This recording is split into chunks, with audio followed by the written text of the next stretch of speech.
Hai, jumpa lagi dengan Jejak Donghua.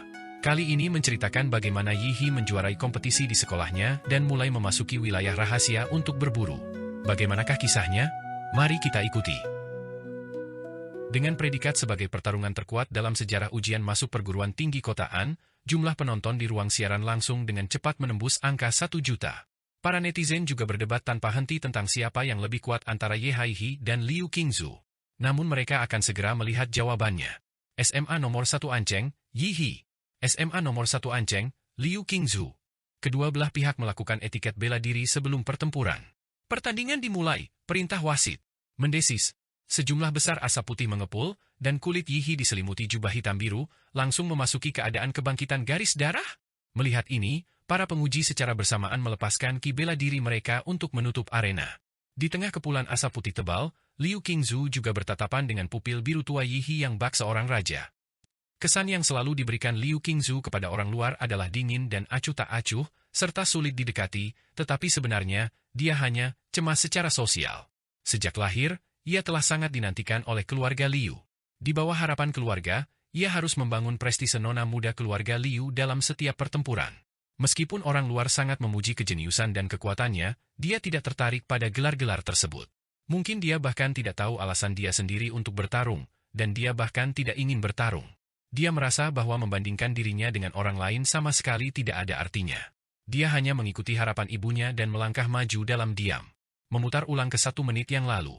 Keduanya melangkah ke arena pada waktu yang bersamaan.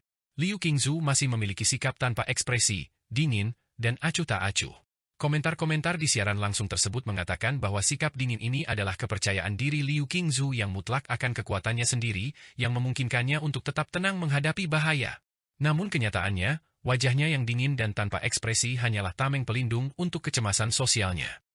Liu Qingzu jauh melampauku dalam keterampilan bela diri. Dengan keterampilan bela diri yang luar biasa itu, sekuat apapun kekuatanku, aku tidak akan mampu melukainya. IQ tempur seorang jenius bela diri seperti dia juga sangat tinggi. Semakin lama pertempuran berlangsung, semakin merugikanku. Aku harus mengerahkan seluruh kekuatanku sejak awal. Yihi telah mempelajari rekaman pertempuran antara Liu Qingzu dan Cai Xiaoling, dan telah merumuskan rencana pertempuran berdasarkan rekaman tersebut. Aku datang. Yihi menghancurkan tanah di bawahnya, memicu ledakan sonik di tempat itu, dan tiba di depan Liu Qingzu dalam sekejap mata. Yihi berteriak, jurus bela diri, tinju penahan gunung. Liu Qingzu menggerakkan tangannya dengan gerakan melingkar, mengaduk aliran udara di depannya, seolah ingin menyerap pukulan yang datang. Tapi, Yihi sama sekali tidak memukul. Dengan memutar pinggang dan pinggulnya di udara, ekor tebal di belakangnya berayun lentur seperti cambuk baja, melesat menembus udara untuk menyerang bagian bawah tubuh Liu Qingzu. Betapa liciknya, dia benar-benar menipu saya. Setelah berkelahi sejak kecil, Liu Qingzu belum pernah menemui situasi di mana seseorang berteriak bahwa mereka menggunakan pukulan tetapi akhirnya malah menendang. Ketika para ahli berselisih pendapat, perubahan seringkali terjadi dalam beberapa detik yang kritis. Ritme Liu Qingzu terganggu, memaksanya mundur. Yihi memanfaatkan kesempatan itu dan, mengandalkan kekuatan fisiknya, mengejarnya tanpa henti, dan akhirnya unggul. Di ruang siaran langsung, melihat Liu Qingzu tertipu oleh Yihi yang licik dan langsung berada dalam posisi yang tidak menguntungkan, warganet mulai mencaci maki Yihi karena tidak memiliki sportivitas. Namun sebagian mendukung Yihi. Dalam pertempuran antar seniman bela diri, segala cara diperbolehkan dalam perang. Cakar iblis berwarna biru tua mencabik-cabik udara.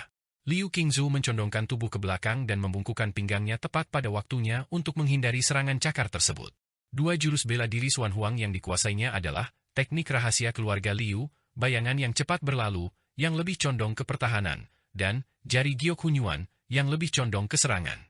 Jika dia bisa mengeksekusi salah satu dari mereka, dia akan mampu melepaskan diri dari kejaran Yihi yang tiada henti. Namun sayangnya, Yihi sama sekali tidak memberinya kesempatan. Setelah kebangkitan garis darahnya, statistik Yihi seperti kekuatan dan kecepatan menjadi terlalu tinggi. Dengan fisik Liu Qingzu, jika dia menerima pukulan Yihi secara langsung, dia bisa langsung terluka parah. Itu seperti menari di atas tali, margin kesalahan Liu Qingzu terlalu kecil.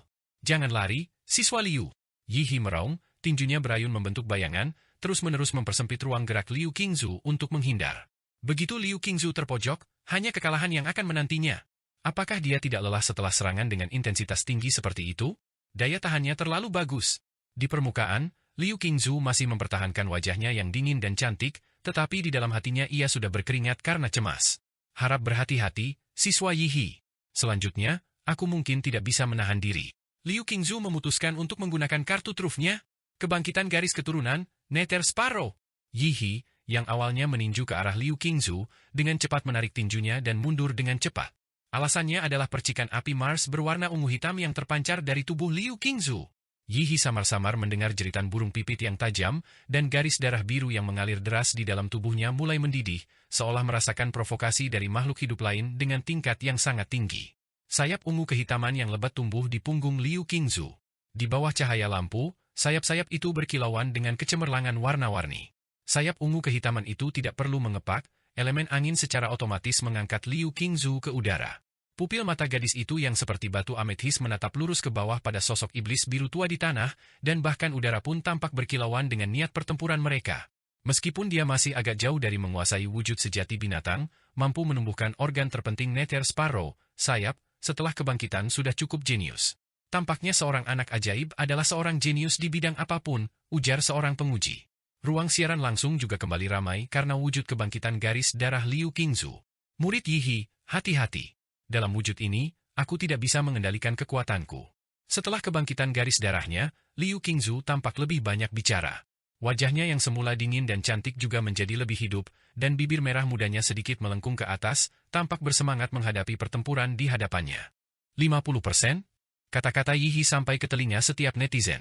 Meskipun mereka percaya Yi He kuat, mereka sama sekali tidak percaya bahwa Yi He baru menunjukkan 50% dari kekuatannya sejauh ini. Ini pasti hanya taktik untuk menyesatkan Liu Qingzu. Lagi pula, baik Yi He maupun Liu Qingzu kini telah melampaui tahap murid bela diri, dan bahkan menunjukkan kekuatan tempur yang jauh melebihi kekuatan seniman bela diri tingkat rendah biasa. Jika Yi He masih menahan diri, lalu seberapa kuatkah Yi He yang sebenarnya? Di langit yang tinggi, Liu Qingzu mengulurkan jarinya yang ramping dan seperti giok ke arah Yi He, dan ujung jarinya mulai berubah warna menjadi giok transparan. Seni bela diri Xuan Huang, jari giok Hunyuan. Sayapnya yang berwarna ungu kehitaman mengepak di belakangnya, disertai hembusan angin yang menyapu seluruh arena. Bahkan sebelum gadis muda itu tiba, Yi He telah mencium aroma wangi yang lembut. Di belakang, cahaya biru kristal menyala di tinjunya, yang kasar seperti karang. Ini adalah jurus di mana Yi He menggabungkan kemampuan reaksi atom Godzilla dengan seni bela diri. Nama jurus itu adalah tinju ledakan atom. Ujung jari berwarna giok yang elegan bertabrakan dengan kepalan tangan cahaya biru yang ganas, dan reaksi energi besar terjadi di tempat keduanya bersentuhan. Ledakan! Setelah ledakan cahaya dan panas yang dahsyat, keduanya terlempar oleh aliran udara yang deras. Dengan kepakan sayap ungu hitamnya, elemen angin secara otomatis berkumpul untuk melawan dampak terlemparnya oleh aliran udara. Menggunakan momentum ini, Liu Qingzu bermaksud menerobos asap dan debu dan langsung menuju Yi He. Namun, begitu asap menghilang dan Liu Qingzu melihat Yi He, pupil matanya menyempit tajam. Tulang belakang yang menonjol di punggung Yi He menyala, satu segmen demi satu. Setiap segmen yang menyala mewakili awal dari reaksi atom yang mengerikan, hingga semua tulang belakang di punggungnya berkedip dengan cahaya biru. Yi He membuka mulutnya, dan cahaya atom biru yang memancarkan aura penghancur muncul di tenggorokannya. Napas atom. Liu Qingzu merasakan ancaman yang mematikan dan dengan tegas melipat sayapnya, membungkus dirinya rapat-rapat. Ledakan. Seberkas partikel biru cemerlang dan menyilaukan keluar dari mulut Yi He, dan semburan energi mengerikan itu langsung menelan Liu Qingzu. Kekuatan garis keturunan burung pipit Nether diaktifkan oleh Liu Qingzu di saat-saat hidup dan mati ini, dan bulu-bulu ungu hitam yang tak terhitung jumlahnya berkilauan dengan cahaya reflektif seperti kristal. Berkas partikel biru bertabrakan dengan bulu-bulu ungu hitam dan, seolah-olah dibiaskan oleh cermin, berkas tebal dan terkonsentrasi itu terpecah dan dipantulkan oleh bulu-bulu yang tak terhitung jumlahnya menjadi beberapa berkas cahaya yang lebih kecil. Dengan bola bulu hitam yang telah diubah Liu Qingzu sebagai pusatnya, sinar cahaya terpantul ke segala arah. Melihat sinar itu hendak melesat keluar arena, para penguji ingin menghalanginya, tetapi sudah terlambat. Tepat saat itu, ki bela diri berwarna emas menyelimuti seluruh arena. Setiap sinar cahaya yang keluar dari arena menghilang begitu menyentuh ki bela diri emas tersebut, seolah-olah telah dicerna. Ini dia wali kotanya. Para penguji ingin menyapa wali kota, tetapi wali kota mengangkat telapak tangannya untuk memberi isyarat bahwa mereka tidak perlu melakukannya. Perhatikan baik-baik. Sarjana terbaik dalam sejarah kotaan akan lahir hari ini. Setelah sekitar 15 detik, Atomic Breath berakhir. Mulut Yi He berasap, matanya tertuju intently pada gadis muda di depannya, yang tampak agak sengsara. Cih! Liu Qingzu memuntahkan seteguk darah. Kedua sayapnya yang berwarna ungu kehitaman telah meleleh setelah memantulkan napas atom hingga batas maksimalnya. Jika dia tidak menggunakan, bayangan kesombongan yang melayang, tepat waktu untuk mengalihkan dampak energi yang tersisa ke sekitarnya, dia mungkin tidak akan mampu menahan serangan Yihi. Sayang sekali garis keturunan Nether Sparrow terlalu sulit dikendalikan. Aku belum membuka kemampuan atribut Nether intinya, jika tidak, aku tidak akan kesulitan menghadapi pancaran energi tadi. Namun, mencapai sejauh ini mungkin sudah cukup. Dengan lawan sekuat itu, kekalahan adalah hal yang wajar. Liu Qingzu berpikir dalam hati, bersiap untuk berpura-pura bertukar beberapa pukulan lagi dengan Yihi sebelum menyerah. Sambil mengetuk-ngetukkan jari kakinya ke tanah, Liu Qingzu tiba di depan Yihi dan melayangkan telapak tangannya ke arahnya. Cepat habisi aku. Kau seharusnya bisa memanfaatkan celah yang telah kubuka ini, Yihi. Bang! Yihi tidak melakukan gerakan apapun, menerima serangan telapak tangan Liu Qingzu secara langsung. Kau! Mata indah Liu Qingzu melebar, dipenuhi kebingungan yang mendalam.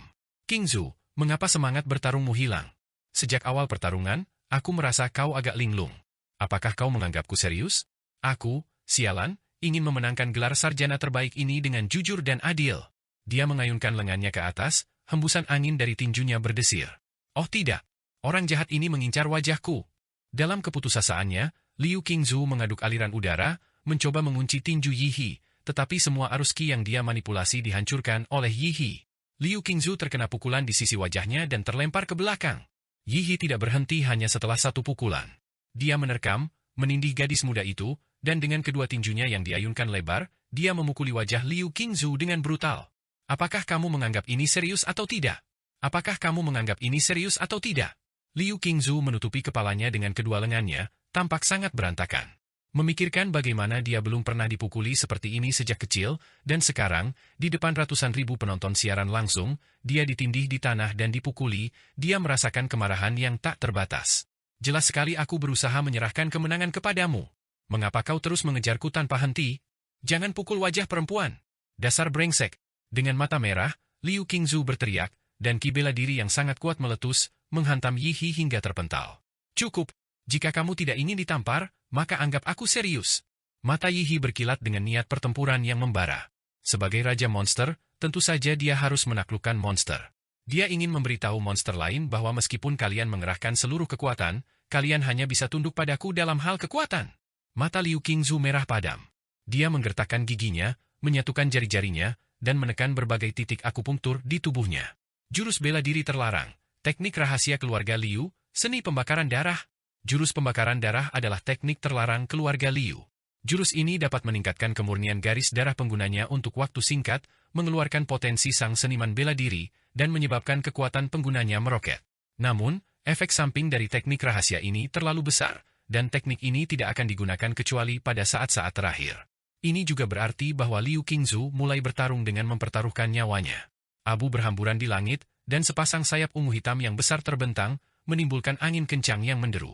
Pola-pola menyeramkan menyebar di wajah cantik Liu Qingzu, dan bulu-bulu ekor di belakangnya, yang menyerupai jubah kekaisaran, bergoyang. Suara kicauan tajam burung pipit di dalam tubuhnya bergema ke segala arah. Liu Qingzu secara tak terduga juga telah memasuki wujud binatang sejati. Yihi, terserah kau. Aku akan menghancurkanmu dengan wujud terkuatku.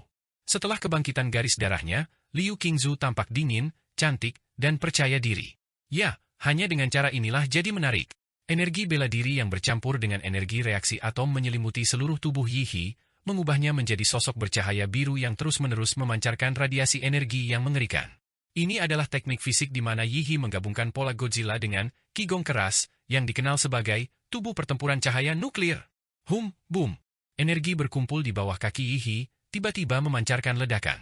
Ledakan energi dahsyat itu melontarkan Yihi seperti rudal langsung ke arah Liu Qingzu. Liu Qingzu mengepakkan sayapnya, memanipulasi aliran udara di sekitarnya untuk membentuk badai, dan juga menyalurkan energi Nether ke dalamnya, yang memiliki sifat melahap energi. Badai Nether menyelimuti seluruh arena, menghancurkan dasar arena hingga berkeping-keping. Yihi tidak memiliki rasa takut sedikit pun, seperti torpedo, dia terjun langsung ke dalam badai Nether. Tinju ledakan atom. Ledakan. Ledakan energi biru yang dahsyat menerobos badai, dan Yihi menerobos asap dan debu, kembali menyerbu ke arah Liu Qingzu, tak terbendung. Kekuatan garis keturunan, tangisan burung pipit Nether. Pola-pola mengerikan di wajah Liu Qingzu seketika berubah menjadi ungu kemerahan dan menjadi sepanas besi panas. Liu Qingzu menahan rasa sakit dan membuka mulutnya ke arah Yihi. Jeritan, gelombang suara yang terlihat mendistorsi udara dan menyapu ke arahnya. Sosok Yihi diselimuti gelombang suara, dan energi atom bela diri Ki di tubuhnya benar-benar mulai berkedip seperti nyala api. Jika garis keturunan Godzilla legendaris Yihi tidak cukup tinggi, kemungkinan besar dia akan langsung terguncang hingga mati oleh aura Nether Sparrow di dalam gelombang suara. Apa kau pikir hanya kau yang bisa berteriak? Yihi membuka mulutnya, dan di tulang punggungnya, seberkas cahaya biru menyala satu demi satu. Energi atom bereaksi hebat, dan aura mengerikan pun terpancar. Daya keluaran maksimum, napas atom.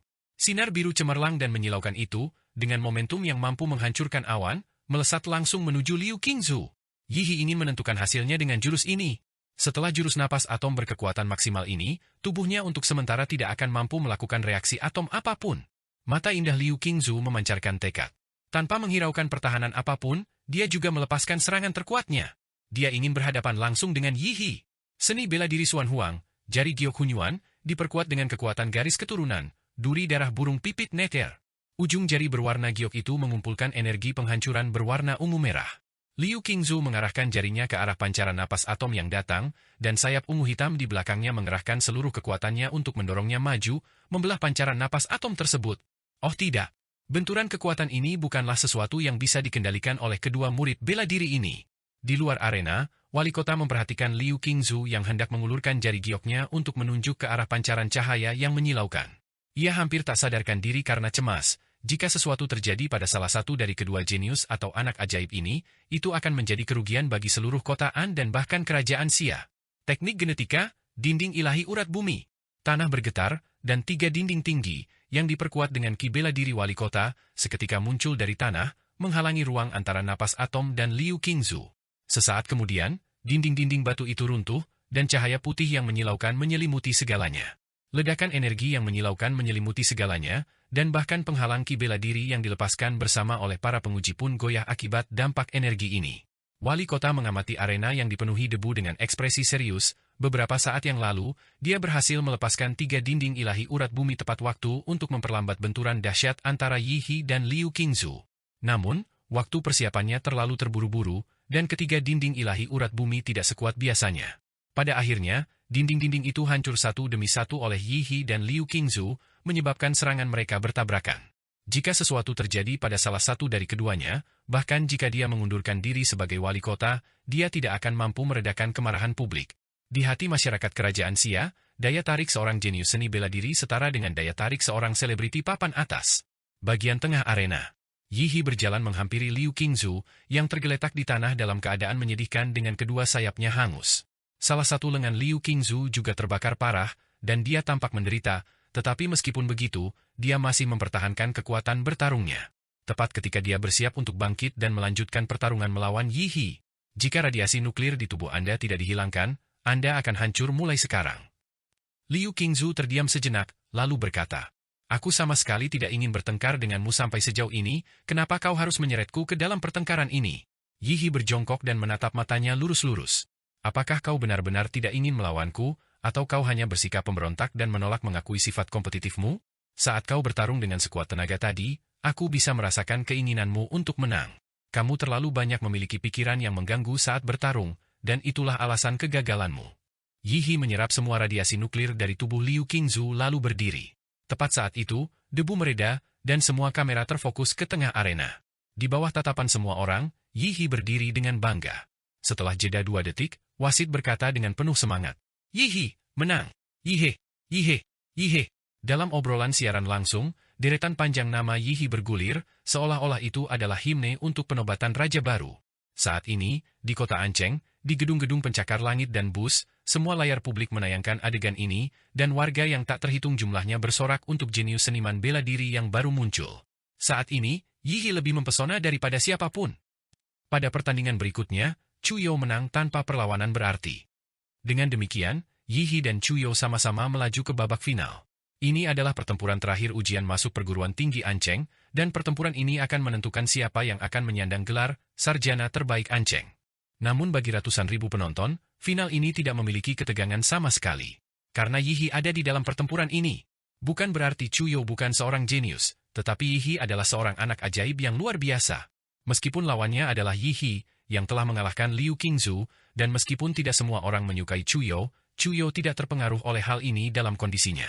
Dia adalah seorang seniman bela diri sejati dengan hati yang teguh. Dia dihormati oleh ribuan orang di puncak kejayaannya tanpa kehilangan arah, dan dia tidak patah semangat ketika berada di lembah terendah tanpa ada yang memperhatikannya. Dari segi tekad, dia jauh lebih kuat daripada Liu Qingzu. SMA nomor 1 Anceng, Yi He. SMA nomor 1 Anceng, Chu You.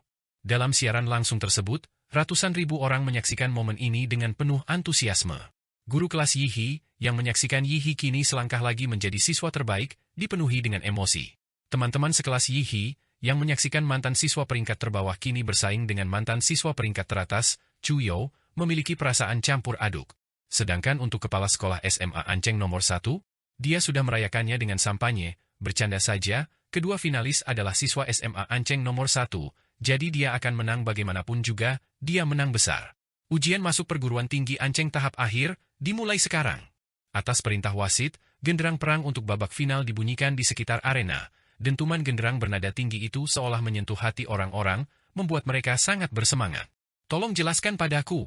Chu You menyatukan kedua tangannya, lalu perlahan membukanya kembali, dan sebuah pedang es yang memancarkan udara dingin mengembun di telapak tangannya.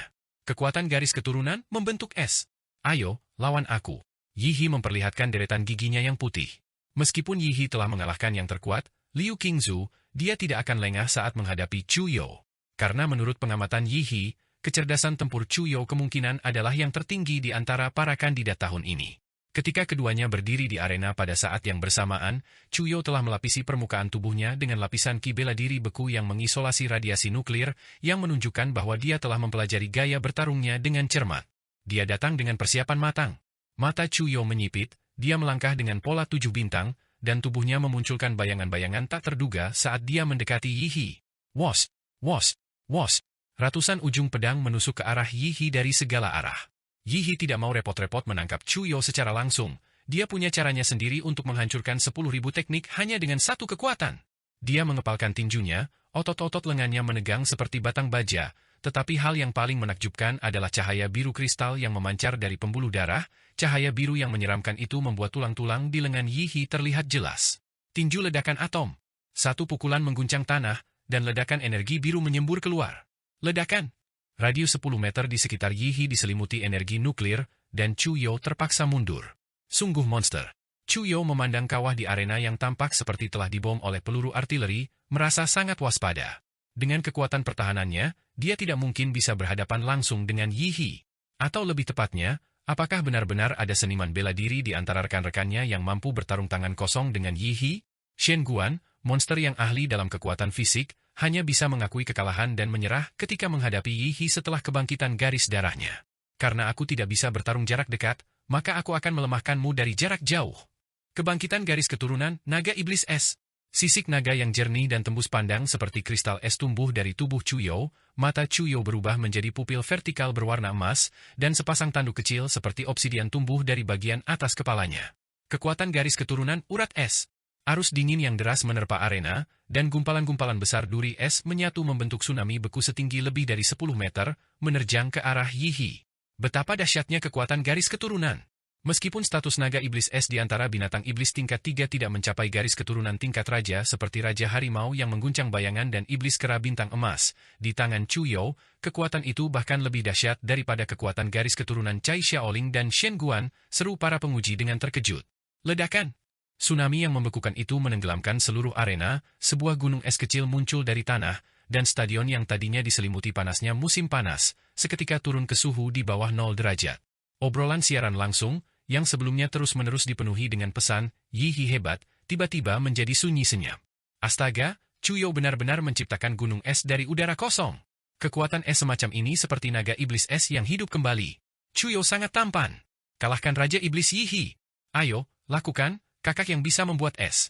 Chu You sedikit terengah-engah, melepaskan kekuatan es yang begitu besar sekaligus masih merupakan beban yang cukup berat bagi tubuhnya. Meskipun Yi He telah membeku karena lapisan es yang tebal, dia tidak menghela napas lega.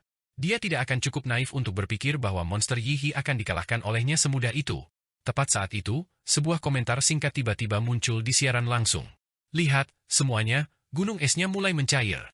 Saat berikutnya, seberkas energi biru yang cemerlang menembus gunung es dan melesat langsung ke arah Chu You. Chu You yang selalu waspada seketika memanipulasi tanah untuk mengangkat pilar es, mendorong dirinya sendiri keluar dari jalan. Ledakan! Sinar energi biru menghantam penghalang ki bela diri yang dipasang bersama oleh para penguji, menciptakan riak besar. Para penguji langsung berkeringat dingin. Itu terlalu berlebihan. Kemampuan Yihi benar-benar yang paling berbahaya dari semua kandidat yang pernah mereka awasi.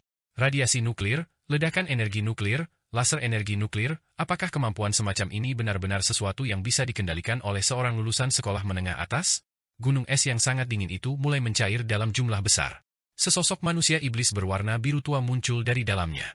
Sebelum air dari es yang mencair sempat menyentuh tubuhnya, air itu menguap karena panas berenergi tinggi yang memancar dari permukaannya. Yihi mulai serius. Mata naga emas Chuyo berkedip-kedip. Hanya Liu Qingzu yang pernah menghadapi wujud Yihi seperti ini secara langsung, bahkan Shen Guan pun langsung menyerah. Tapi aku, Chuyo, bertekad untuk mencobanya. Chuyo menghentakkan kakinya dengan keras ke tanah, dan beberapa tombak es muncul dari bumi. Dengan satu sapuan kakinya, rentetan tombak es melesat langsung ke arah Yihi. Tubuh pertempuran cahaya nuklir. Reaksi atom di dalam tubuh Yihi semakin cepat. Tubuhnya diselimuti cahaya biru yang menyilaukan, dan tombak-tombak es menguap menjadi kabut begitu berada dalam jarak 5 meter darinya. Sepertinya aku cukup efektif dalam melawanmu. Yihi melangkah menuju Chuyo, meninggalkan jejak kaki yang meleleh di tanah setiap langkahnya. Tak peduli bagaimana Chuyo mengerahkan garis darah atribut esnya untuk menyerang, semuanya sia-sia. Perbedaan kekuatan terlalu besar. Akhirnya, Chuyo menghela napas pelan, tetapi kemudian menatap Yihi dengan tatapan yang lebih tajam. Yihi, gunakan jurus terakhirku. Jurus ini adalah batas kemampuan bela diriku saat ini, awalnya aku berniat menyimpannya untuk Liu Qingzu. Chuyo memejamkan matanya, mematikan kelima indranya, dan mengarahkan pedang esnya langsung ke Yihi. Kreak, krek, krek, lapisan embun beku menyelimuti tubuh Chuyo, dan sisik naga kristal es di kulitnya tampak semakin mempesona. Ini adalah tanda bahwa kekuatan garis darahnya telah sepenuhnya aktif. Niat pedang, luka jiwa. Diiringi angin dingin, Chuyo telah tiba di sisi Yihi. Dentang, raungan naga bernada tinggi dan dengung pedang menggema di seluruh arena. Orang pertama yang bereaksi adalah wali kota kotaan. Ekspresi terkejut di wajahnya tidak kalah dengan saat ia melihat Liu Qingzu melepaskan seni bela diri Xuan Huang. Ini adalah niat pedang. Berapa umurnya? Tetesan, beberapa tetes darah biru yang panas membara jatuh ke tanah, membakar beberapa lubang di permukaannya. Tangan Yihi menutupi lehernya.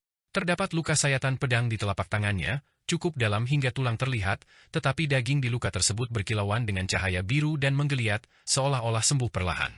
Chuyo membuka matanya. Melihat pedang es yang patah di tangannya, dia tahu dia telah kalah. Tunggu sampai kau mendapatkan pedang yang lebih baik, mungkin kau akan punya kesempatan saat itu, kata Yihi. Seberapa besar kemungkinannya? Tanya Chuyo, agak penasaran. Sedikit lebih tinggi daripada peluang seorang pria yang terlalu tergila-gila berhasil, kurasa. Aku menyerah. Chuyo menatap ke arah wasit. Final ujian masuk perguruan tinggi kotaan, Yihi menang, seru wasit dengan penuh semangat. Boom, boom, boom.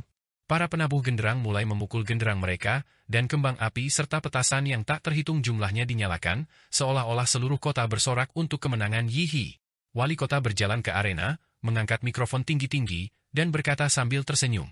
Kepada para hadirin di sini dan mereka yang menyaksikan ujian masuk perguruan tinggi ke-24 kotaan melalui siaran langsung, setelah 3 hari pertempuran berdarah, sarjana bela diri terbaik kotaan kita akhirnya lahir. Dia tidak lain adalah Yihi dari SMA Anceng nomor 1. Yihi! Yihi! Yihi! Di ruang obrolan siaran langsung, nama Yihi kembali membanjiri layar. Semua orang tahu bahwa standar turnamen kualifikasi ujian masuk perguruan tinggi kotaan ini jauh lebih tinggi daripada sebelumnya. Setelah berjuang melewatinya, Yihi secara alami menjadi sarjana terbaik terkuat dalam sejarah kotaan, dan mungkin tidak akan ada yang mampu melampauinya di masa depan. Selamat kepada penyelenggara atas perolehan gelar sarjana terbaik. Hadiah, 1 undian kemampuan templat acak. Mata Yihi membelalak. Jadi, template ini ternyata punya sistem pencapaian. Namun saat itu sedang berlangsung upacara penghargaan, dengan puluhan ribu pasang mata menatapnya. Yihi tidak bisa mengamatinya dengan saksama dan harus menunggu sampai nanti. Murid Yihi, saya mendengar bahwa kekuatanmu berasal dari mengejar ketertinggalan dan membangun fondasimu. Sekarang setelah kau merebut tahta cendekiawan terbaik, apakah ada sesuatu yang ingin kau sampaikan, kata wali kota. Seperti yang diharapkan dari seorang pria terpelajar, dia mengungkapkan kecurangan saya dengan sangat halus. Pertama-tama, saya ingin berterima kasih kepada guru saya. Dialah yang tidak menyerah pada saya dan menyemangati saya ketika saya berada di titik terendah, yang memberi saya semangat juang. Guru kelas, yang menyaksikan Yihi berbicara melalui siaran langsung, mulai meneteskan air mata. Ia berpikir dalam hati bahwa ia benar-benar tidak pantas menerima pujian seperti itu dari Yihi. Ia telah terlalu lalai, baru menyadari kejeniusan Yihi tepat sebelum ujian masuk perguruan tinggi.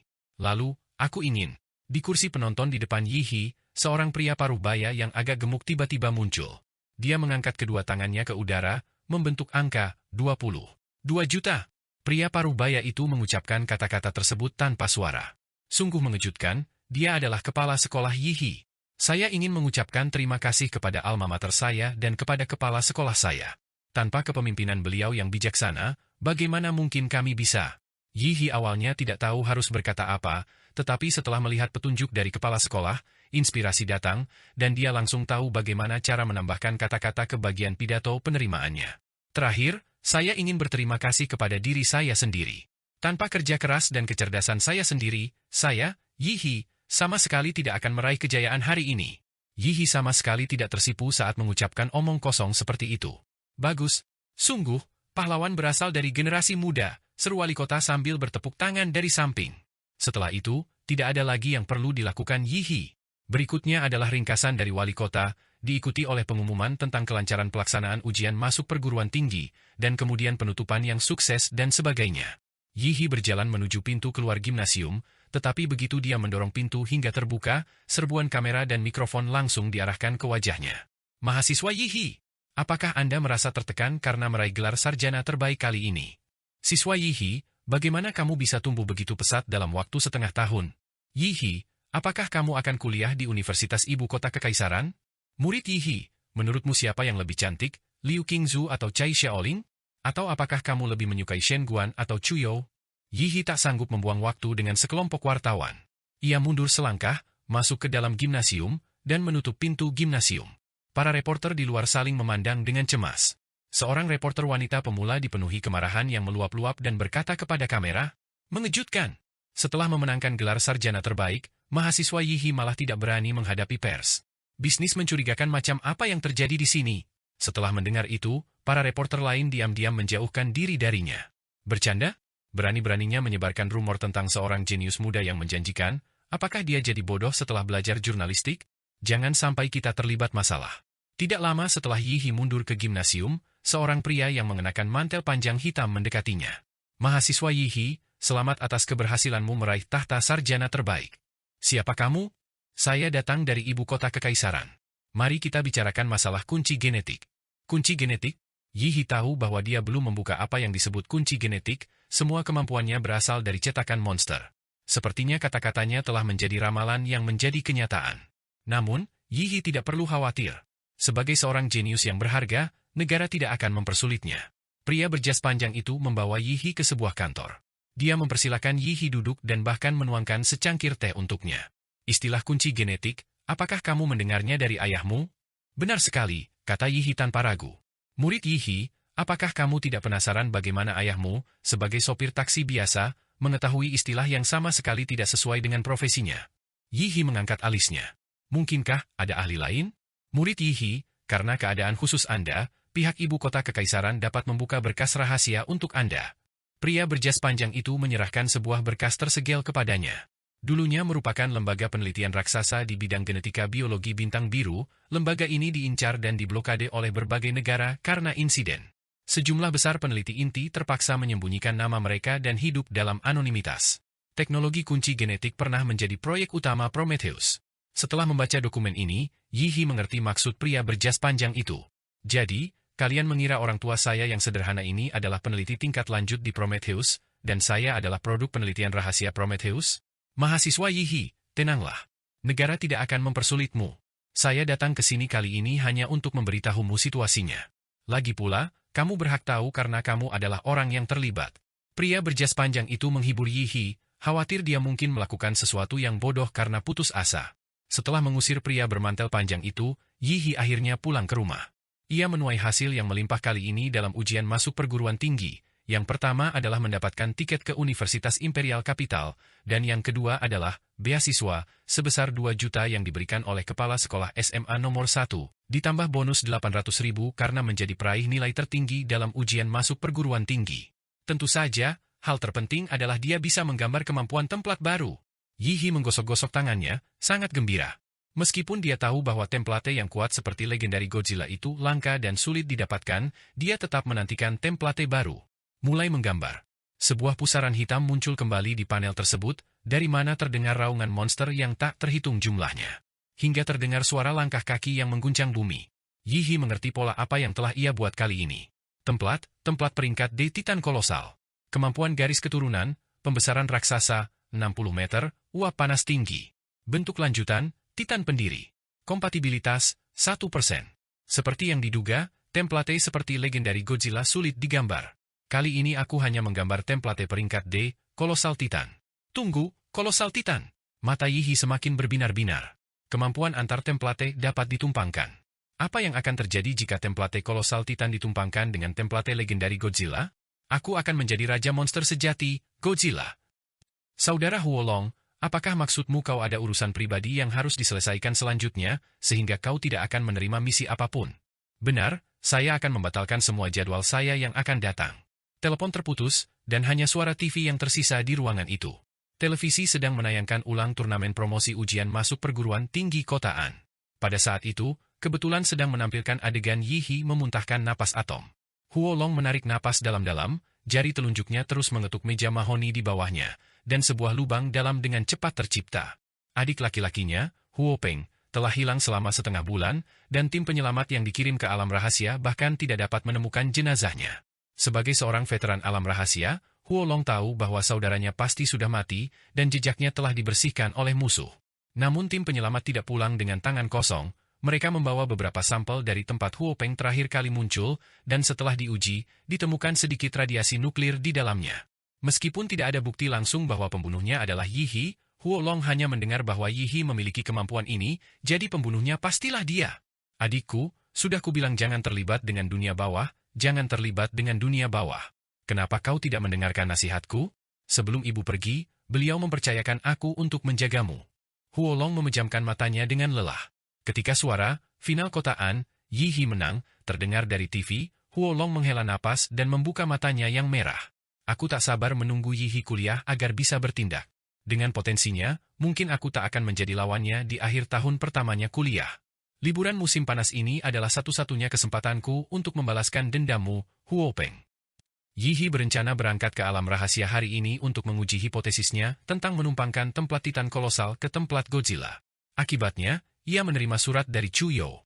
Isi surat, Yi He, menurut penyelidikan oleh Institut Penelitian Pusat Ibu Kota Kekaisaran, celah alam rahasia baru akan terbuka di Gunung Hongshu di pinggiran kota Ancheng pada pukul 15 hari ini. Perkiraan peringkat alam rahasia sekitar peringkat C. Aku ingin menjelajahi alam rahasia ini. Apakah kau ingin bergabung denganku? Reaksi pertama setelah membaca surat ini bukanlah soal alam rahasia baru, melainkan kenyataan bahwa saat itu sudah tahun 2024, dan Chuyo masih menggunakan metode surat tradisional, mengirim surat pos. Ditambah dengan aura kepahlawanannya dan penampilan terpelajarnya, Yi He menduga bahwa pria bernama Chuyo ini juga merupakan seorang reinkarnasi. Setelah mengeluh, Yi He kembali memfokuskan perhatiannya pada masalah alam rahasia baru. Alam rahasia baru berarti bahaya yang tak terduga, tetapi juga berarti bahwa semuanya belum berkembang. Tempat itu penuh dengan desas-desus tentang kekayaan yang datang dalam semalam atau peluang bagi para seniman bela diri tingkat rendah untuk melambung ke langit. Yi He merasa bahwa dengan kekuatannya saat ini, dia sepenuhnya mampu merebut sepotong daging dari banyak seniman bela diri tingkat tinggi. Yi He menerima undangan Chuyo, tetapi dia tidak cukup bodoh untuk membalas surat Chuyo. Yi He menemukan kepala sekolah SMA nomor 1, mendapatkan informasi kontak Chuyo darinya, dan menelepon Chuyo. Bukankah hanya itu saja? Yi He tak kuasa menahan napas, karena Chuyo agak terlalu konyol di luar medan pertempuran. Pukul 15. Gunung Hongshu, yang awalnya berpenduduk jarang, menerima jumlah pengunjung terbanyak dalam sejarah. Ribuan praktisi seni bela diri tiba di Gunung Hongshu, banyak diantaranya adalah praktisi seni bela diri yang kuat atau organisasi dengan reputasi yang sudah lama berdiri. Helikopter dan pasukan telah lama ditempatkan di sini untuk mencegah konflik yang tidak terduga. Yi He berhasil bertemu dengan Chuyo di luar Gunung Hongshu. Chuyo masih mengenakan pakaian putih, tetapi kali ini, sebuah pedang tergantung di pinggangnya. Yi He, kau telah menjadi lebih kuat lagi. Yi He tidak menyangka indera Chuyo begitu tajam. Dia memang telah meningkatkan kemampuannya sebelum berangkat. Beasiswa, sebesar 2 juta yang diterima kepala sekolah telah digunakan untuk membiayai studinya, termasuk membeli beberapa agen gen. Setelah menyuntikannya ke dalam tubuhnya, Yihi terkejut mendapati bahwa dia dapat secara aktif mengontrol kompatibilitas templat mana yang akan ditambahkan poinnya. Mungkin karena templat kolosal Titan memiliki peringkat yang lebih rendah, 3 agen gen meningkatkan kompatibilitas sebesar 35%. Tampaknya template monster peringkat rendah juga memiliki kelebihannya. Mereka dapat menunjukkan hasil dengan cepat. Untuk templat peringkat A seperti legendary Godzilla, Yihi telah sibuk selama hampir sebulan, mencurahkan begitu banyak inti sihir dan agen gen, hanya untuk dengan susah payah meningkatkan kompatibilitasnya hingga selusin poin. Seandainya bukan karena buah giok darah itu, Yihi tidak akan mampu menembus batas kompatibilitas 20%. Saat itu, celah alam rahasia belum terbuka, jadi Yihi mengobrol dengan Chuyo. Chuyo, kamu berencana mendaftar ke universitas mana? Universitas Ibu Kota Kekaisaran. Yihi merasa bahwa ketika Chuyo menyebut Universitas Ibu Kota Kekaisaran, emosinya tampak agak janggal. Namun, ini adalah masalah pribadi, dan Yihi hanya bertemu Chuyo beberapa kali, jadi dia tidak bertanya lebih lanjut. Sepertinya kita akan menjadi alumni di masa depan. Begitu Yihi selesai berbicara, kerumunan langsung riuh. Alam rahasia akan segera terbuka. Saya melihat celah sepanjang beberapa puluh meter tiba-tiba terbuka di Gunung Hongshu, dengan cairan seperti galaksi mengalir di dalamnya. Jeritan. Suara siulan tajam terdengar dari celah alam rahasia, dan sesaat kemudian, seekor burung monster mengerikan berkepala 3 benar-benar melubangi separuh tubuhnya sendiri. Ini tidak diragukan lagi adalah binatang iblis yang sangat kuat. Ia mengandalkan kekuatannya yang besar untuk merebut posisi pertama yang keluar dari alam rahasia. Namun sayangnya, hal itu disambut oleh ribuan praktisi seni bela diri bersenjata lengkap. Membunuh. Para ahli bela diri itu mengeluarkan raungan yang mengguncang gunung dan hutan. Mereka sama sekali tidak peduli dengan monster burung berkepala 3 yang berada di depan mereka dan semuanya menyerbu maju dengan agresif. Burung monster berkepala 3 itu memandang dengan ngeri ribuan seniman bela diri yang bertindak seperti orang gila dan menyerbu ke arahnya. Ia ingin mengebor balik, tetapi yang memalukan adalah ia malah tersangkut.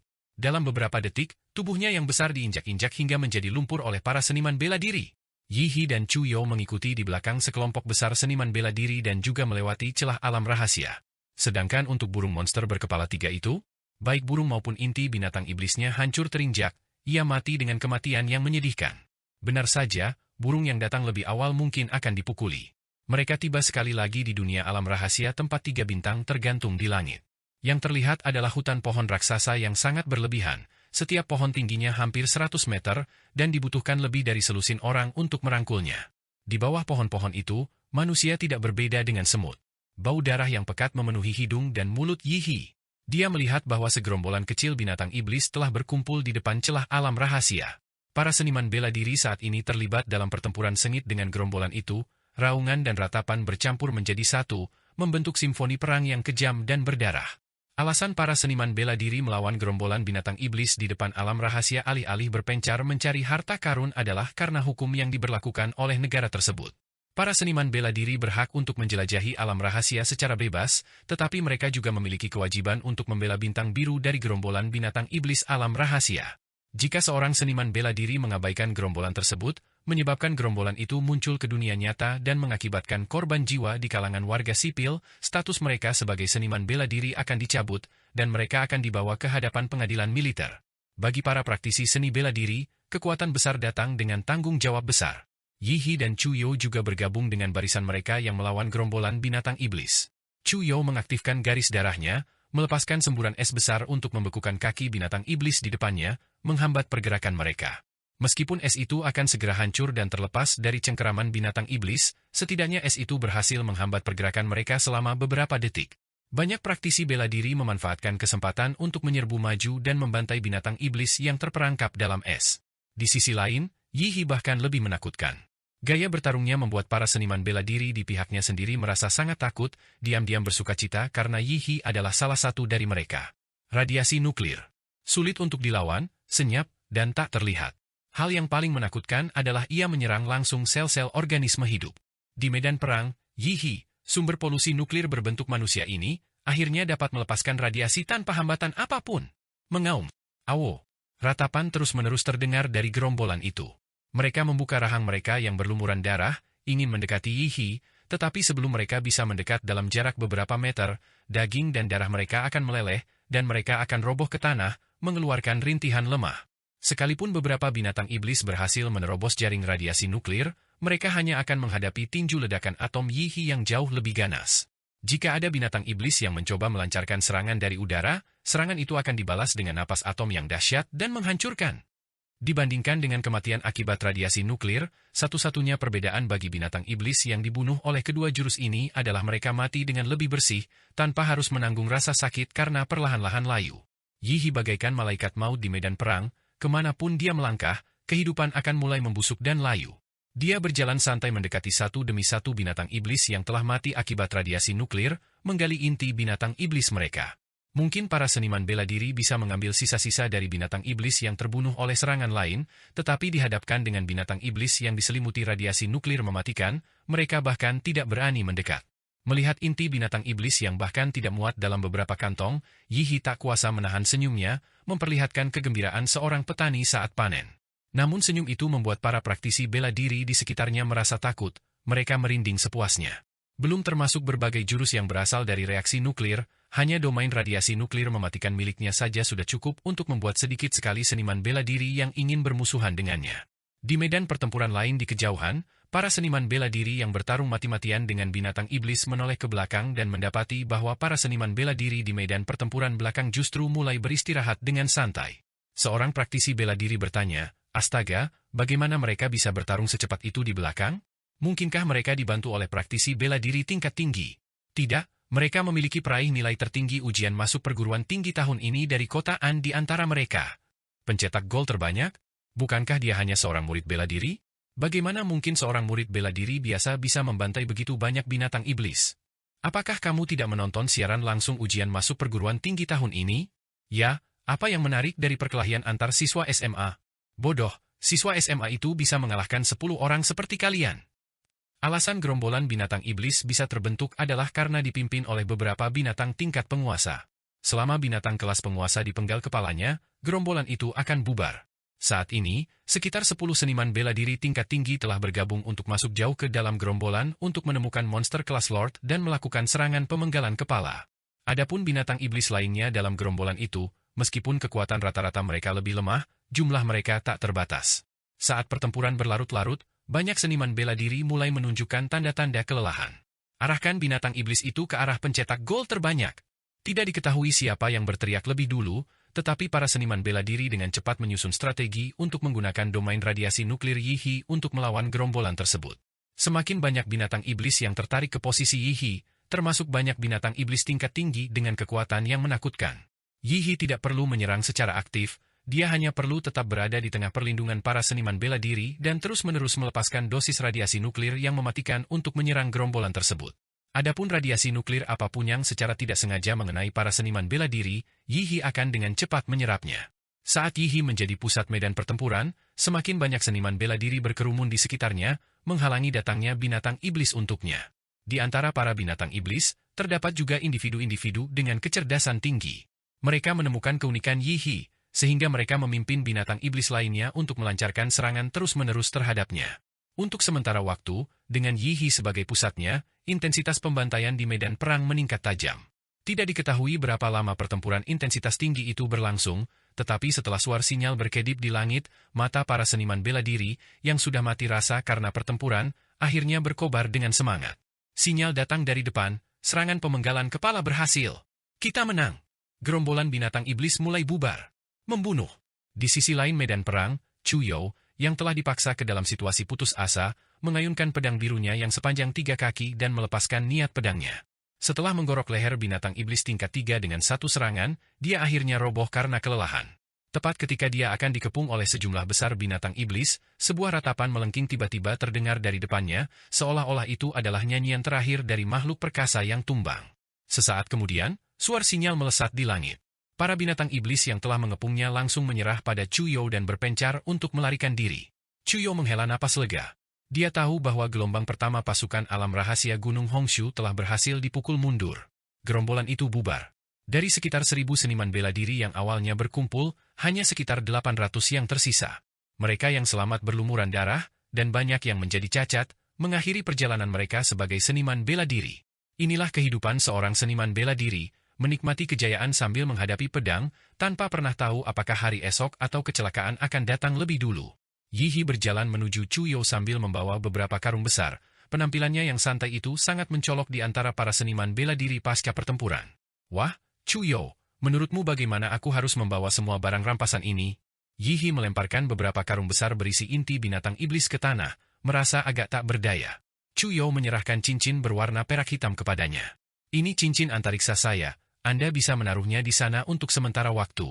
Wow, sebuah cincin luar angkasa bernilai 10 juta di pasaran, aku tidak menyangka, Chuyo, kau sebenarnya seorang taipan kaya. Yihi memasukkan beberapa karung ke dalam cincin ruang angkasa. Bos Wusen dan yang lainnya sudah kembali. Untungnya beberapa seniman bela diri tingkat lanjut pergi untuk membunuh binatang tingkat penguasa, kalau tidak kita pasti akan mati kelelahan di tengah gerombolan binatang buas itu. Kerumunan itu ramai, Yihi mendongak dan memperhatikan bahwa banyak orang berkumpul di satu tempat dengan ekspresi penuh hormat. Tak lama kemudian, kerumunan orang secara sukarela memberi jalan. Seorang pria tinggi dan tegap melangkah keluar, dan Yihi menyadari bahwa pria itu sebenarnya sedang berjalan ke arahnya.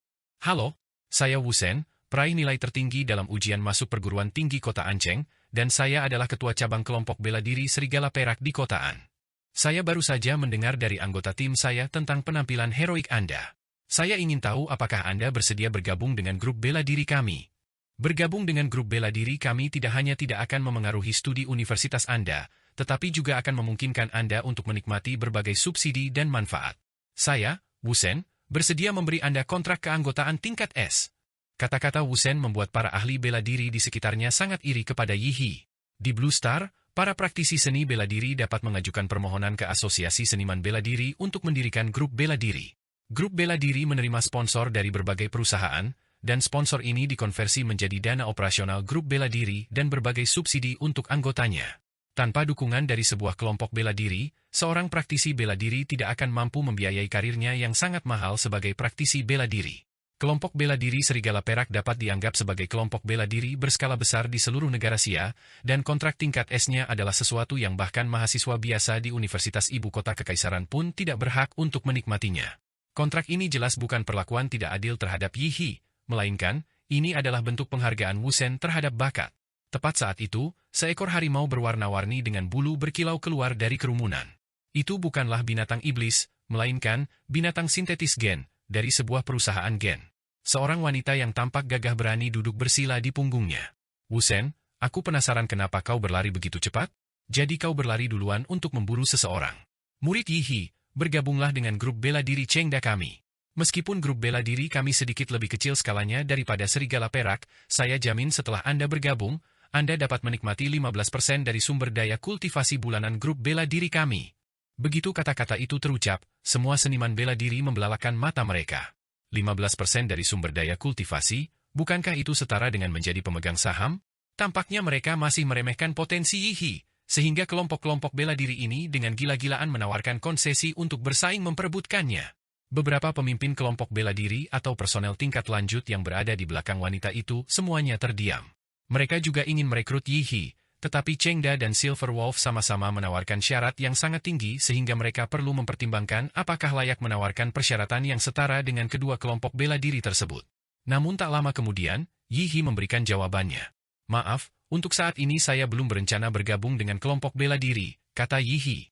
Wusen dan yang lainnya tidak terkejut dengan jawaban Yihi. Dengan standar yang dimilikinya, bahkan di kelompok bela diri tingkat atas sekalipun, dia akan sangat luar biasa. Upaya perekrutan mereka kali ini hanya untuk membangun hubungan baik.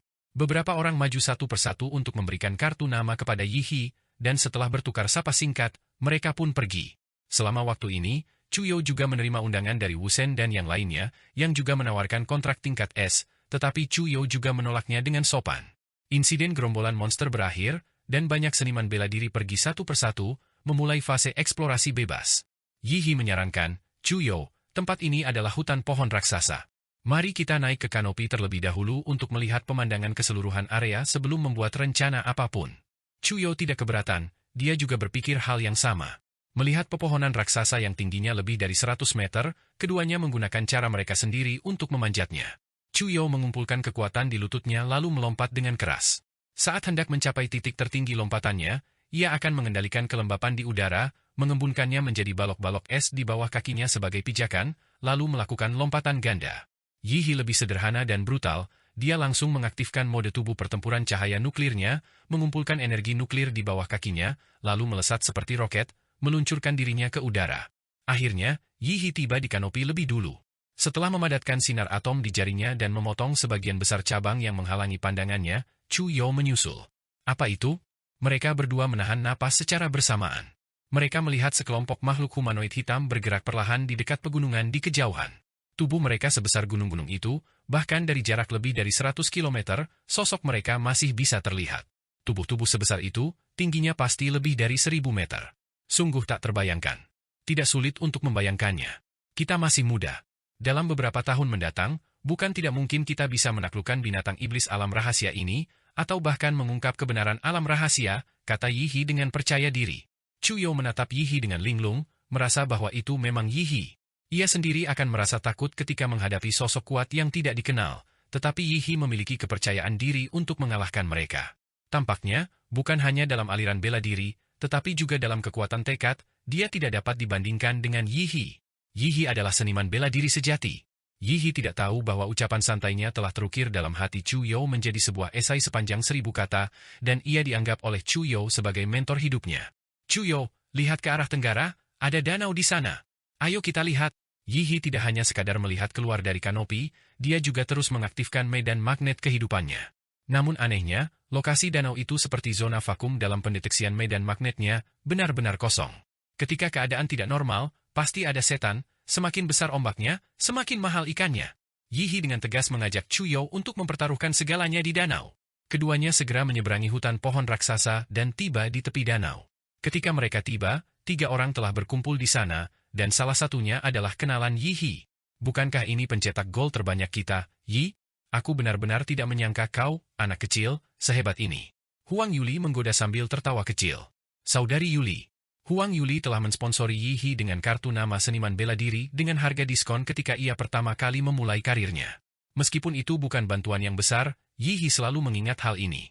Oh, Yuli. Kamu ternyata kenal pencetak gol terbanyak An-City kita ini. Seorang rekan setimnya menggoda. Ya, cepat perkenalkan dia kepada kami. Barusan, pencetak gol terbanyak Yi cukup mengesankan saat melawan gerombolan monster.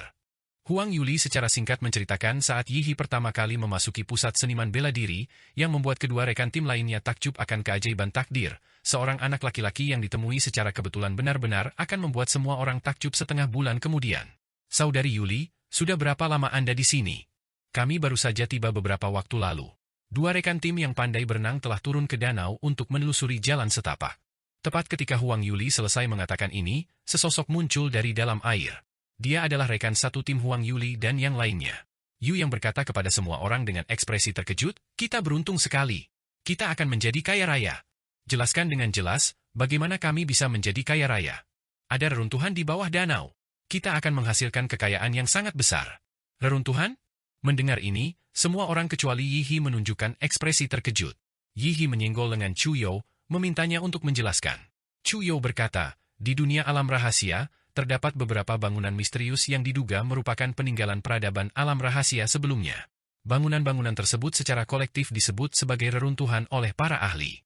Terdapat teknologi atau ciptaan yang ditinggalkan oleh peradaban sebelumnya dari alam rahasia di reruntuhan tersebut. Chu Yo berhenti sejenak, lalu menambahkan, konon, dasar teoritis dari seni bela diri manusia modern dan banyak teknologi gen berasal dari reruntuhan itu. Mungkin karena terlalu bersemangat, tetapi setelah Yu yang selesai memberitahu rekan-rekan timnya tentang informasi intelijen tersebut, dia menyadari bahwa 2 orang asing, Yi He dan Chu Yo, juga hadir. Diam-diam dia menyesali telah membocorkan berita itu dan langsung menatap keduanya dengan penuh permusuhan. Chu Yo merasakan niat membunuh dan meletakkan satu tangannya dengan ringan di pedang yang ada di pinggangnya. Manusia mati demi kekayaan, burung mati demi makanan. Di tengah kehancuran yang melibatkan kepentingan penting, pembantaian bersama bukanlah hal yang jarang terjadi. Yu Yang, tepat ketika kedua belah pihak berada di ambang konflik, Huang Yuli berteriak dengan marah. Yi He juga meletakkan tangannya di bahu Chu Yo, memberi isyarat agar dia tidak gugup. Yi He dan Chu Yo adalah pemenang peringkat pertama dan kedua ujian masuk perguruan tinggi kotaan ini. Kekuatan mereka jauh melebihi kebanyakan seniman bela diri biasa. Mari kita ajak mereka bergabung dengan kita kali ini, kata Huang Yuli. Lalu bagaimana rampasan perang akan dibagi? Sebagai bantuan dari luar, kami akan membaginya berdasarkan kontribusi kami. Kami mengambil sebanyak yang kami sumbangkan, kata Yi He. Mata Yu yang berkedip. Melihat bahwa dua rekan tim yang tersisa setuju, dia tidak mengatakan apapun lagi. Lagi pula, status Yihi saat ini sangat luar biasa, dan dia ditakdirkan untuk menjadi tokoh besar di masa depan.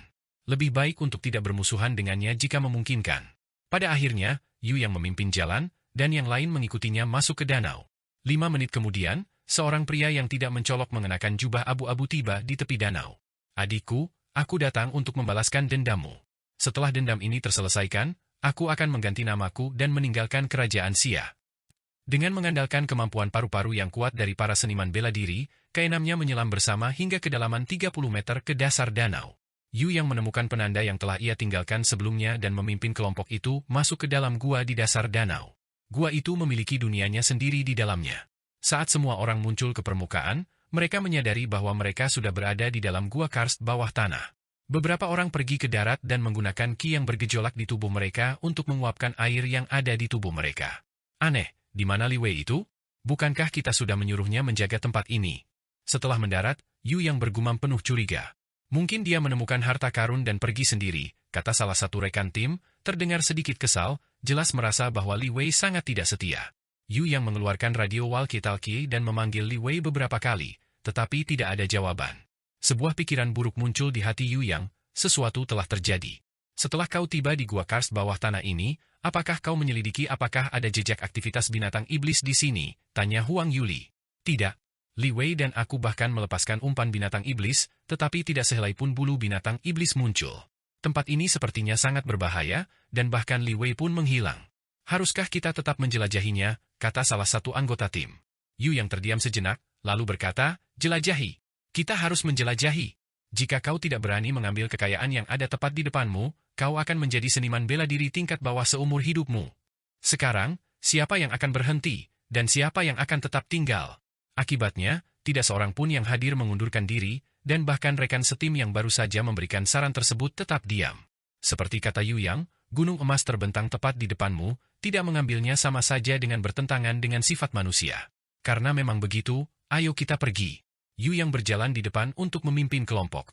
Karena hilangnya Li Wei, kelompok itu sangat diam, waspada terhadap kemungkinan bahaya yang bisa datang kapan saja. Yu yang mengeluarkan lampu ultraviolet untuk menyinari tanah. Penanda yang telah ia dan Li Wei tinggalkan sebelumnya terlihat jelas di bawah cahaya UV. Kelompok itu secara bertahap memasuki gua karst bawah tanah lebih dalam, dan jalan setapak menjadi semakin sempit, hingga hanya bisa dilewati satu orang saja. Saat berjalan di terowongan sempit itu, mata Yihi berkedip-kedip. Dia menoleh, bertatap muka dengan Chu Yo, dan mulai berbicara dengan membaca gerak bibir. Yihi, ada sesuatu yang tidak beres. Chu Yo, benar, garis waktunya tidak cocok. Keduanya merasakan ada sesuatu yang tidak normal karena itu terlalu jelas. Huang Yuli mengatakan timnya baru saja tiba di tepi danau, paling lama sekitar 10 menit yang lalu. Namun Yu Yang dan Li Wei berhasil menemukan gua ini di dasar danau yang luas, melewati gua karst bawah tanah, dan menemukan rute tersembunyi yang mengarah ke reruntuhan tersebut. Itu seperti memiliki kemampuan tembus pandang dalam permainan. Mungkin godaan berita tentang reruntuhan itu terlalu besar, atau mungkin mereka yang terlibat bingung sementara para saksi mata melihat dengan jelas. Saat menghadapi mantan rekan satu tim mereka, para seniman bela diri berpengalaman seperti Huang Yuli gagal menyadari keanehan tersebut. Chu Yo, ini jelas jebakan. Haruskah kita memperingatkan kenalanmu lalu pergi dari sini? Yihi, jangan panik, aku punya kartu truf. Chu Yo mengangguk. Jika Yihi mengatakan dia percaya diri, maka Chu Yo percaya Yihi memang percaya diri. Tidak perlu mempertanyakannya. Saat berjalan keluar dari jalan setapak yang sempit dan berkelok-kelok, pemandangan tiba-tiba terbuka luas. Ekspresi Huang Yuli dan dua rekan tim lainnya berubah muram. Mereka berkata, Yu Yang, di mana reruntuhan yang kau sebutkan? Ini adalah gua yang sangat besar seukuran lapangan sepak bola, dengan tanaman rambat hijau gelap yang lebat menutupi setiap sudutnya. Banyak sulur tanaman melilit inti binatang iblis yang kusam dan tak berkilau, dan bahkan ada sisa-sisa binatang iblis yang hangus di sekitarnya. Tidak heran mereka tidak melihat banyak binatang iblis air saat menyelam. Ternyata mereka sudah lama dimangsa oleh predator puncak. Tiba-tiba, salah satu rekan tim Huang Yuli berteriak.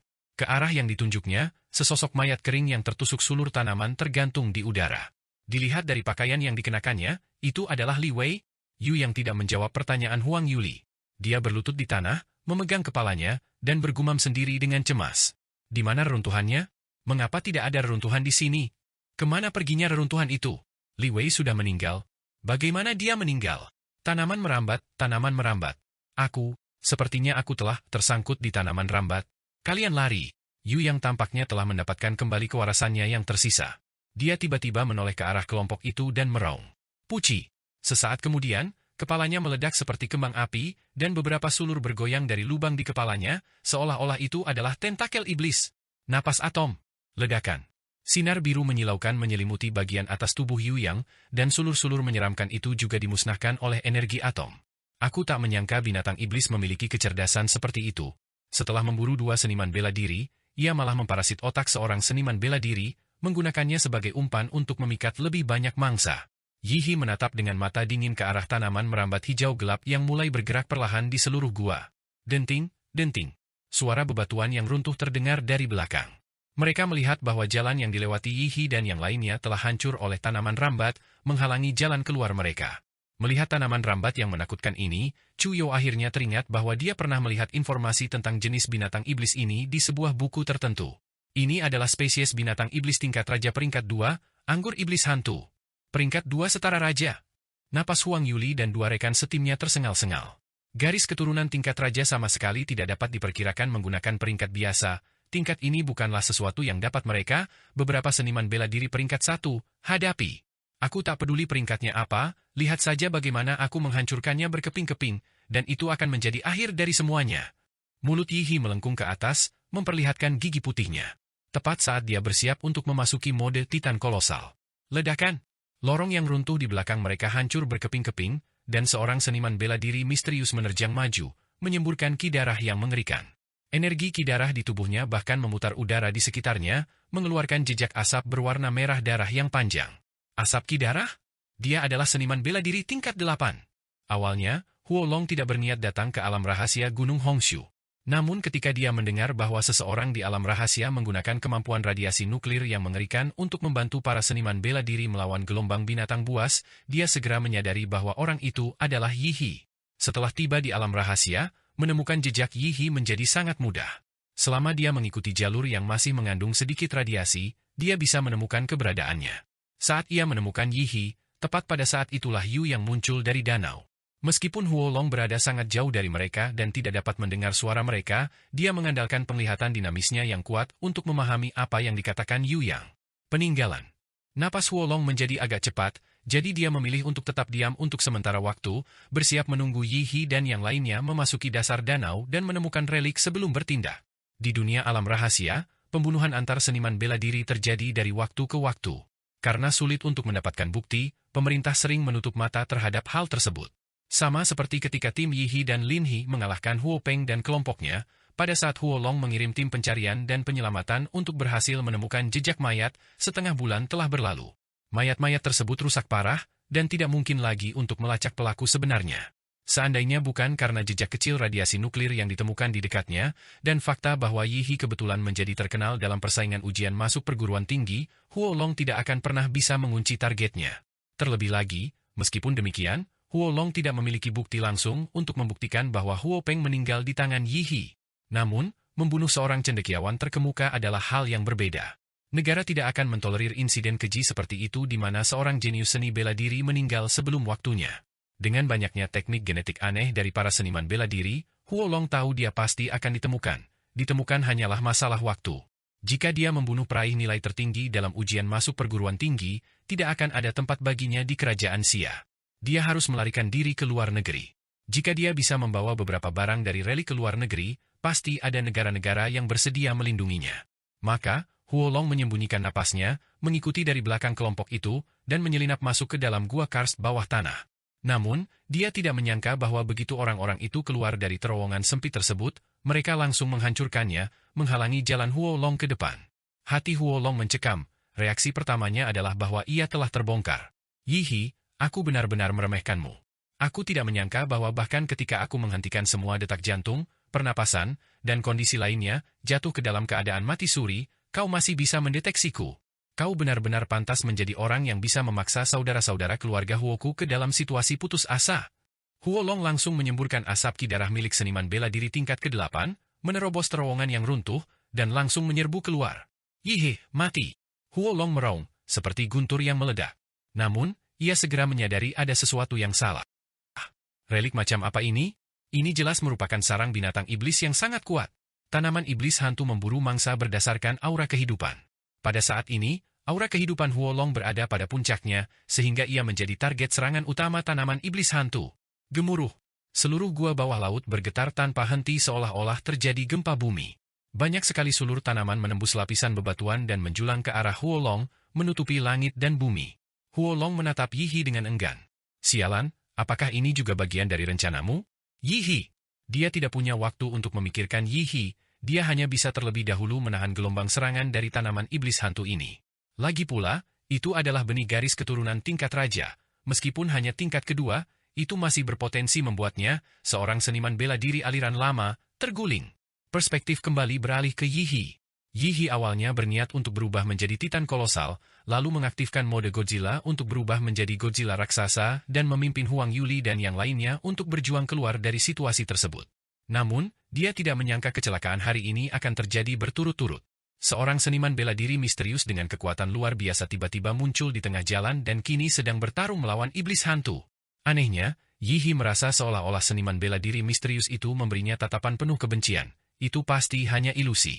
Boom, boom, boom. Tanaman merambat iblis hantu itu membangkitkan gelombang demi gelombang-gelombang energi iblis, ingin membantai Huolong di tempat ini juga. Setiap pukulan dan tendangan dari Huolong bagaikan hantaman bola meriam. Banyak sekali sulur jarak dekat yang hancur berkeping-keping, dan getahnya berceceran di tanah. Meskipun Huolong tampak unggul, karakteristik terbesar dari sulur iblis hantu adalah kemampuannya menyerap ki darah dan ki bela diri, sekaligus melepaskan neurotoksin. Huolong bisa merasakan kondisinya semakin memburuk, sementara sulur iblis hantu itu tak ada habisnya. Jika dia bertarung terlalu lama, dia pasti akan dikalahkan di sini. Oh tidak, gua ini akan runtuh karena perkelahian mereka, kata Huang Yuli. Semuanya, minggir. Yihi berteriak keras. Kulit kasar berwarna biru gelap tumbuh di tubuhnya, dan cahaya biru kristal mengalir melalui celah-celah di kulitnya. Mode Godzilla, aktifkan. Yihi membuka mulutnya, dan duri-duri menonjol di punggungnya menyala dengan cahaya biru yang cemerlang satu persatu. Kekuatan maksimum, napas atom. Ledakan. Semburan cahaya biru, seolah ingin menembus segalanya, menerobos lapisan batuan di atas, melesat ke danau di atas lapisan batuan, lalu meledak keluar dari permukaan danau menuju langit. Sejumlah besar air danau mengalir ke dalam gua karst dari lubang di atas. Jalan menuju dunia luar telah dibuka oleh Yihi. Kalian semua keluar duluan, kata Yihi. Yang lain tidak ragu-ragu. Di antara kelompok itu, meskipun Yihi adalah seorang murid bela diri, dia adalah yang terkuat.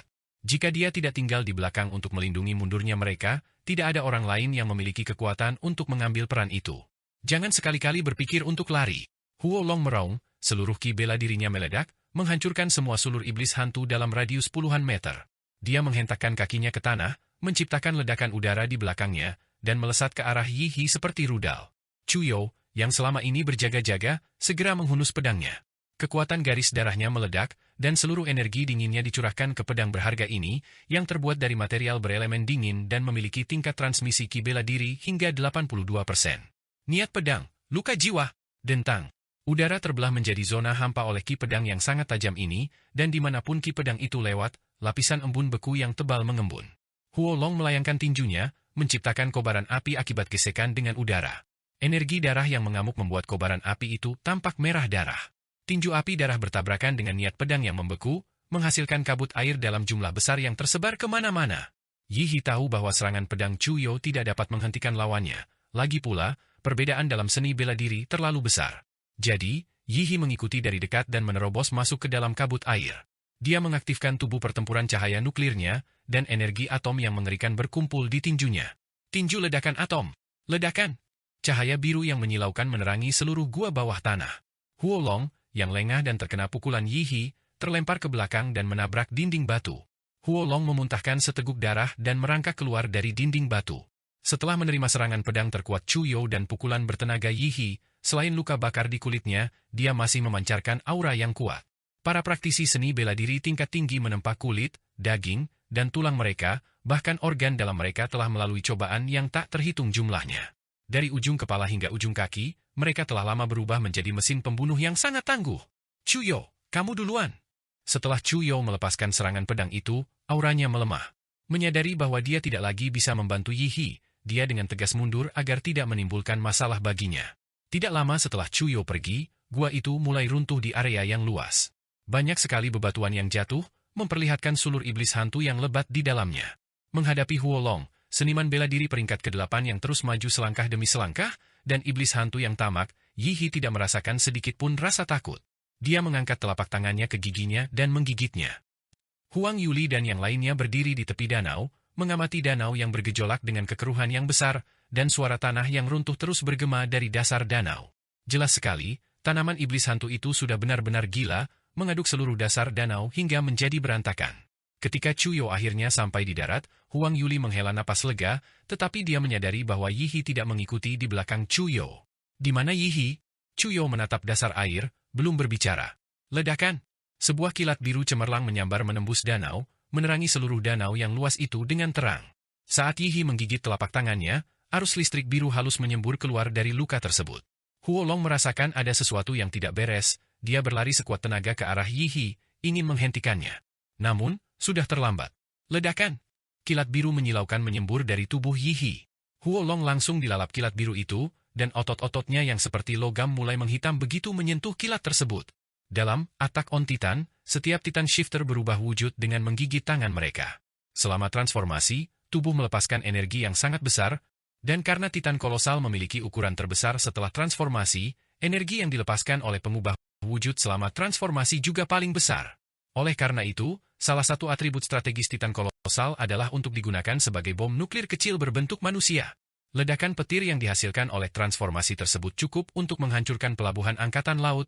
Selain itu, karena pengubah wujud itu adalah Yi He, Godzilla humanoid, energi atom yang dilepaskan dari tubuhnya akan menjadi ledakan nuklir sungguhan. Mengaum, diiringi raungan agung seekor binatang buas raksasa, Yi He berubah menjadi bola petir biru yang menyilaukan, lalu petir itu meledak, menenggelamkan segala sesuatu dalam ledakan energi yang mengerikan.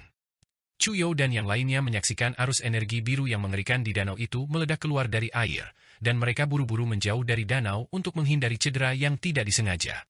Air danau yang tak terhitung jumlahnya tumpah ke langit, dan sejumlah besar uap air naik ke atas. Barulah setelah setengah dari air danau menguap, kilat biru yang dahsyat itu akhirnya berhenti. Chuyo dan yang lainnya samar-samar melihat sosok besar melintas di tengah kabut air, tetapi bayangan besar itu dengan cepat menghilang, membuat mereka bertanya-tanya apakah mereka telah salah melihatnya. Saat mereka sedang berjaga, seorang pemuda telanjang keluar. Chuyo, pinjamkan aku satu set pakaian. Chuyo mengambil sebuah mantel dari cincin spasialnya dan melemparkannya ke Yi He. Yi He membungkus dirinya untuk mencegah terjadinya insiden telanjang. Yi He, ledakan apa itu tadi? Tanya Huang Yuli dengan cemas. Itu adalah seniman bela diri misterius itu. Dia sebenarnya membawa bom plasma dan tewas bersama dengan tanaman iblis hantu, kata Yi He. Bom plasma? Bukankah itu barang selundupan militer? Orang macam apa yang bisa mendapatkannya? Lagi pula, aku merasa ledakan tadi bahkan lebih dahsyat daripada bom plasma, kata rekan setim Huang Yuli. Meskipun terdapat terlalu banyak kejanggalan sejak munculnya seniman bela diri misterius itu, Huang Yuli dan yang lainnya tidak memiliki banyak energi lagi untuk memikirkan hal-hal tersebut. Lagi pula, setelah lolos dari kematian dan kehilangan dua rekan tim yang selalu bersama mereka setiap hari, mereka bertiga sangat kelelahan dan sudah berencana untuk meninggalkan alam rahasia ini. Yi He, kami akan pergi sekarang. Kami sangat menyesal karena bukan hanya perjalananmu ini sia-sia, tetapi kami juga telah merepotkanmu untuk menyelamatkan kami. Saat kau meninggalkan alam rahasia, kami akan memberikan kompensasi kepadamu. Jangan terlalu sopan, Saudari Yuli. Kali ini, anggap saja ini sebagai balasan atas kebaikan yang telah kau lakukan untukku dulu. Jika kau memberiku kompensasi, bukankah aku akan selalu berhutang budi padamu? Hahaha, dasar bocah nakal. Huang Yuli tertawa terbahak-bahak dan tidak menyebutkannya lagi. Dia melambaikan tangan sebagai ucapan perpisahan kepada Yi He. Kelompok itu berpisah, menyisakan hanya Chuyo dan Yi He lagi. Chuyo menoleh ke arah danau besar yang hampir mendidih, lalu bertanya, apakah pendekar misterius dan tanaman merambat iblis hantu itu sudah mati? Jangan khawatir, mereka sudah mati. Yi He menyeringai. Sayang sekali, seniman bela diri misterius itu telah hancur menjadi abu, tanpa meninggalkan mayat untuk dijarah. Untungnya, inti sihir dari tanaman iblis hantu terletak jauh di bawah tanah, dan Yi He berhasil menggali dan mengambilnya. Chuyo mengangguk, dengan bijak tidak mengorek lebih dalam masalah itu. Setiap orang memiliki rahasianya masing-masing, dia punya rahasianya, dan Yi He juga punya rahasianya. Selama 2 hari berikutnya, Yi He terus menjelajahi alam rahasia bersama Chuyo. Dengan persepsi yang kuat dari medan magnet kehidupannya, Yi He memimpin Chuyo untuk menemukan cukup banyak obat roh. Meskipun mereka tidak menemukan obat roh yang ajaib dan langka seperti buah giok darah, itu tetap merupakan panen yang melimpah. Pada hari ketiga, Yihi merasa telah memanen cukup banyak dan bersiap untuk meninggalkan alam rahasia Gunung Hongshu, sementara Chuyo berencana untuk melanjutkan latihannya sendiri. Pada akhirnya, harta rampasan yang mereka temukan bersama dibagi 40-60, dengan Chuyo mendapatkan 40% dan Yihi 60%. Meskipun begitu, Chuyo merasa malu menerima bagian yang begitu besar. Lagi pula, sebagian besar harta rampasan ditemukan sepenuhnya berkat Yihi, dan kekuatan tempur Yihi lebih tinggi daripada miliknya, dia tidak memberikan banyak bantuan nyata. Maka, Chuyo menghadiahkan cincin spasialnya kepada Yihi. Yihi pun tidak terlalu mempermasalahkannya, karena ia telah mengumpulkan terlalu banyak barang, ia tidak mungkin membawa semuanya hanya dengan kedua tangan. Keduanya berpamitan, dan Yihi berjalan memasuki celah alam rahasia. Setelah keluar dari celah alam rahasia, Yihi sedikit terkejut dengan kondisi Gunung Hongshu saat ini. Gunung Hongshu yang dulunya liar dan terpencil telah berubah total. Pohon-pohon dan bebatuan di seluruh gunung telah diratakan dan digantikan dengan hutan baja yang dibangun dari beton dan besi beton, lengkap dengan rumah sakit, rumah lelang, gudang senjata, dan bahkan hotel pemandian air panas. Sebuah bandara sementara bahkan telah dibangun di kejauhan Gunung Hongshu. Saat malam tiba, gemerlap lampu seluruh Gunung Hongshu mungkin dapat terlihat dari angkasa. Kemampuan infrastruktur kerajaan Xia benar-benar menakutkan, Yihi takjub.